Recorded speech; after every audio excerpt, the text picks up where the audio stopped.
ഗോപൂസ് kitchen വ്ലോഗിലേക്ക് എല്ലാവർക്കും സ്വാഗതം. ഞങ്ങളുടെ ചാനല് കാണുകയും സപ്പോർട്ട് ചെയ്യുകയും ചെയ്യണം. സബ്സ്ക്രൈബ് ചെയ്യണം, ഷെയർ ചെയ്യണം.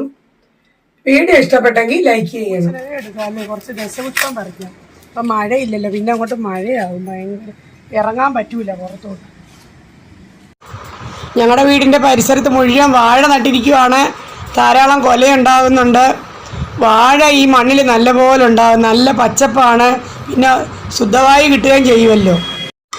മഴയൊന്ന് നിന്നപ്പോഴേ ദശപുഷ്പം പറിക്കുകയാണ്. കർക്കിടക മാസമല്ലേ. ഈ കറുക പറിക്കണം. പറിച്ചില്ല, എല്ലാം പറിച്ചില്ല. ഉച്ചയ്ക്ക് എന്തോ ഇന്ന് ഊണാണോ? ഇന്ന് കർക്കിടകത്തിലൊരു കഞ്ഞി ഉണ്ടാക്കി, പൊടിയരിയും പുലിവയൊക്കെ ഇട്ട്. പിന്നെ ഒരു ചെറുപയർക്ക് ഞാനേ കൂടെ മുളകൊഴിയും. പിന്നെ ഒരു മോര് കറി. ചെറുപയർ വേവിച്ചിട്ടുണ്ട്. പിന്നെ ചേന കുക്കറിൽ നന്നായിട്ട് വേവിച്ച ഇത് മുളകൊഴിയമാണ് വെക്കാൻ പോകുന്നത്. നമുക്ക് കച്ചട്ടിയിലങ്ങ് ഉണ്ടാക്കാം മുളകൊഴിയം. അപ്പൊ ഈ വേവിച്ച ചെറുപയറിലേക്ക് ഞാൻ വേവിച്ച ചേനയും കൂടെ ചേർക്കും. ഞാനിതിനകത്ത് മുളക് പൊടിയൊന്നും ഇടുകയില്ല. കുറച്ച് വെള്ളം ഒഴിച്ചിട്ട് പിന്നെ തേങ്ങാപ്പാൽ ഒഴിക്കും. എന്നിട്ട് നമ്മൾ അല്ലെങ്കിൽ വേറെ തേങ്ങ ഇട്ടാലും മതി. തേങ്ങാപ്പാൽ അല്ലെങ്കിൽ തേങ്ങ ഇടുക, ചെറിയ തേങ്ങ ഇടുക. അരച്ചൊന്നും ചേർക്കത്തില്ല നമ്മൾ കേട്ടോ. അപ്പൊ ഇനി ഇതിലോട്ട് ബാക്കിയുള്ള കാര്യങ്ങൾ ചെയ്യാൻ പോവാം.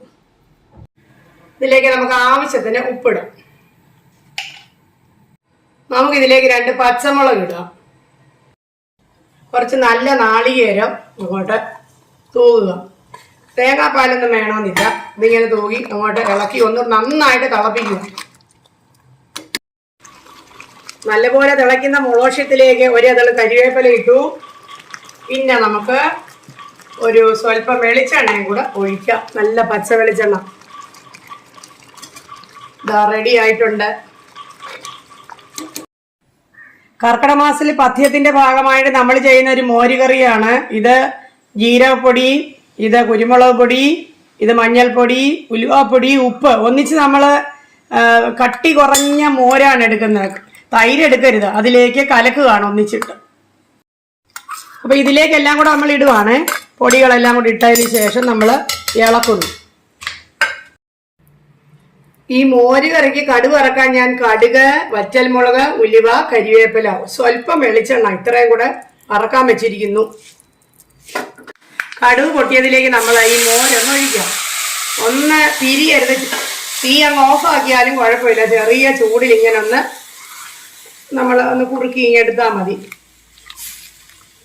ഒരു കർക്കിടക കഞ്ഞി ഉണ്ടാക്കാൻ ഞാൻ പൊടിയരി 2 പിടി എടുത്തിട്ടുണ്ട്. അതിലേക്ക് ഞാൻ ഒരു 1.5 ടീസ്പൂണ് ഉലുവ ഇട്ടു. ഇനി ഇത് കഴുകി വൃത്തിയാക്കി കുക്കറിലിട്ട് വേവിക്കും. കുറച്ച് ഉപ്പും ചേർത്ത് വേവിക്കും. പൊടിയരി കഞ്ഞി റെഡി ആയിട്ടുണ്ട്. ഇതിലേക്ക് സ്വല്പം ഉപ്പിടാം. വേണമെങ്കിൽ നമുക്ക് ഉപ്പ് വേണ്ടാന്നുണ്ടെങ്കിൽ നമുക്ക് കരിപ്പട്ടി ഇട്ടും ഈ കഞ്ഞി നമുക്ക് കുടിക്കാം. ഉലുവയും പൊടിയരിയും കൂടെയുള്ള കഞ്ഞി. കർക്കിടക മാസത്തിൽ ഇന്നത്തെ ലഞ്ച് ഇതാണ്.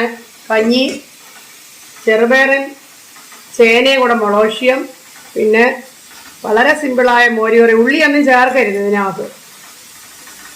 ഇതെല്ലാവരും ഒരു ദിവസമെങ്കിലും ചെയ്ത് കഴിക്കണം വീട്ടിൽ. ഇനി ഒരു വീഡിയോയുമായിട്ട് എത്രയും പെട്ടെന്ന് കാണാം.